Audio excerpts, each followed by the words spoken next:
Continuando o nosso papo da aula passada, tratando de criminogênese, como nós já tínhamos adiantado no vídeo anterior, vamos tratar agora das chamadas teorias que levam a uma ideologia de defesa social. Pois bem, as teorias tradicionais da criminologia estavam voltadas para a etiologia do crime. É exatamente aí que se procurava explicações genéticas, explicações psicossociais para o crime. É possível aí identificar-se duas correntes. Uma corrente conservadora e uma corrente liberal. A escola conservadora será representada pela escola clássica e pela escola positivista biológica. Já a ideia liberal estará montada na chamada escola positivista sociológica e também na escola positivista fenomenológica. Até essa quadra, não se questionavam instituições políticas, não se questionavam instituições jurídicas e muito menos se questionava a estrutura social de classes. Somente a partir do século XX é que o foco da ciência criminológica passa a ser dirigida para esses dois outros eixos. Então aí vamos encontrar uma análise conservadora das condutas ilícitas, agregadas a determinadas técnicas de repressão, de correção de desvios, e, de outro lado, uma visão liberal estribada nas pesquisas sociológicas, pregando reformas e mudanças institucionais, e também reformas, obviamente, sociais. Ora, nessa primeira linha de uma análise conservadora, nós vamos encontrar os pilares, que nós chamaríamos de pilares de lei e ordem, que são montados sobre um sistema de hierarquia e de dominação, significando sempre a manutenção do status quo.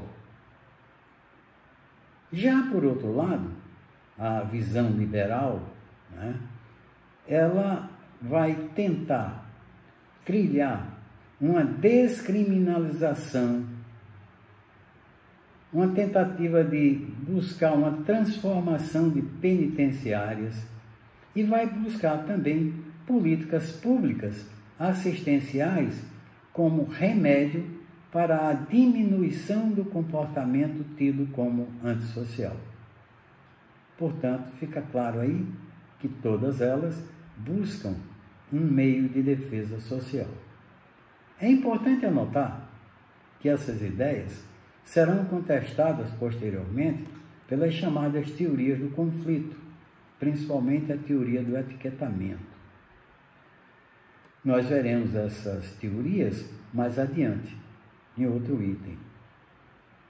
Essas teorias, essas novas teorias do conflito, elas pregam que a ordem estabelecida traduz, na verdade, um conflito de interesse de grupos antagônicos, onde vai prevalecer a vontade do dominador. Abandona-se, portanto, a ideia de contemplar a realidade abstrata do crime como sendo um fato concreto.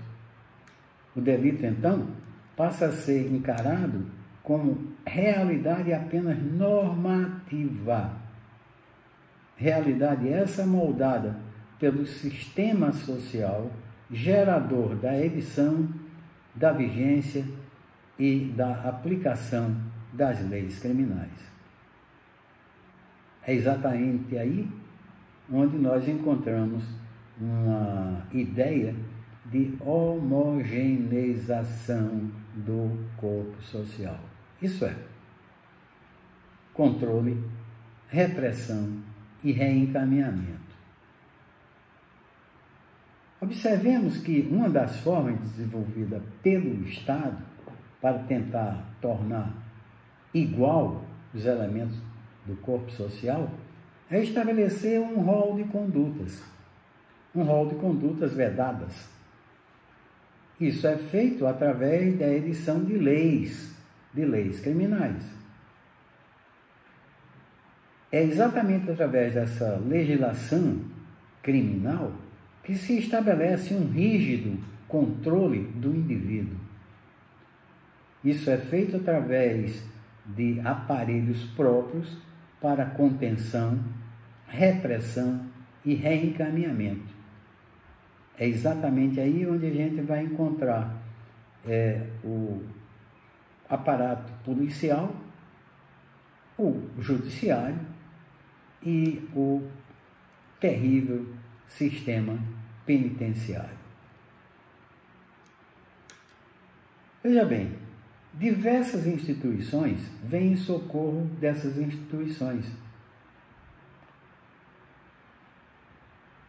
E, dentre elas, pasmem, o Ministério Público, a advocacia e, inclusive, as organizações não governamentais. Os instrumentais jurídico-filosóficos do Estado, portanto, orbitando em torno dessas escolas de defesa social, procuram justificar o direito de punir através de teorias as mais variadas possíveis. Como exemplo, temos as teorias retributivas, as teorias relativas e as teorias sincréticas. Tendo em mente, por exemplo, o direito brasileiro, basta que se imagine aí o artigo 1º da Lei 7210, a Lei de Execução Penal, né? A pena aí representa uma medida de caráter preventivo, reparador e socioeducativo, visando a perfeita reintegração do infrator ao convívio da sociedade. Isso encontra-se explicitado de forma bem clara nos livros de direito penal, como é o caso do livro de Aníbal Bruno, de quem tive o prazer de ser aluno. Conforme já adiantamos anteriormente, o fenômeno, portanto, da pena, ele é explicado e justificado diferentemente pelos estudiosos em função da ideologia da qual se encontram imbuídos. Portanto, é exatamente aí que se percebe a ideia de delito nesses autores. Poderíamos aqui citar vários autores para tentar explicar isso. É o caso, por exemplo, de Molina, né? Segundo ele, a criminologia clássica procura, de alguma maneira, apresentar o castigo praticamente como esgotador para a resposta ao fato delitivo e serviria como meio de dissuasão. Além de Molina, vários outros autores importantes também tratam dessa questão. É o caso, por exemplo, de Roxin. E, por exemplo, o Jason Albergaria, um dos autores que eu indiquei para vocês, ele traz uma tentativa de explanar claramente, de forma bem simples, a ideia de Roxin. A teoria da lei ordinária, no nosso direito penal, veremos que ele está regido a partir do artigo 1º do Código Penal, onde se pressupõe claramente os princípios da reserva legal e o princípio da anterioridade. O que pertine, por exemplo, à Constituição Federal A temática também aí é englobada e encontra-se regulada no artigo 5º e firmado em princípios vários. Um deles é o princípio da legalidade, o princípio da anterioridade e o princípio da irretroatividade. Não é só esse. Também aí encontra-se firmado o princípio da humanidade, fundada na dignidade própria do ser humano. Também aí, na Constituição Federal, vemos o princípio da pessoalidade e da individualização. Isso é, a pena deve ser necessariamente particularizada em cada caso específico e apenas aplicável ao infrator, não podendo ela ultrapassar a pessoa do próprio infrator. É também na Constituição Federal que nós encontramos o princípio da especialização. Também da Constituição Federal se verifica a competência judiciária.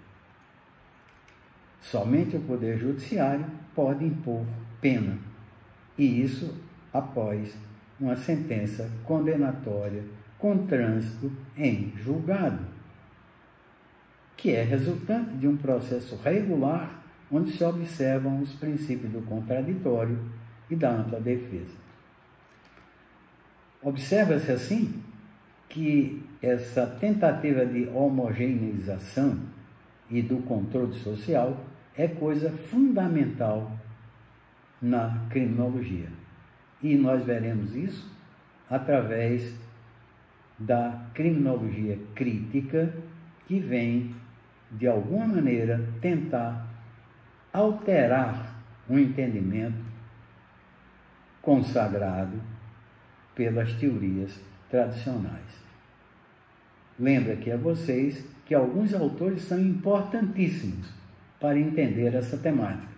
Entre eles, eu inclusive já coloquei alguns textos para leitura de vocês, é o Alexandre Barata, que tem um livro importantíssimo, intitulado Criminologia Crítica e Crítica ao Direito Penal. Outro autor também importantíssimo e que é partidário dessa criminologia radical é o Nilo Batista, que também tem uma obra excepcional, Introdução Crítica ao Direito Penal Brasileiro. Vocês também podem ver outros autores que estão indicados na nossa bibliografia, o Sérgio Salomão Checai e o Walter Fernandes.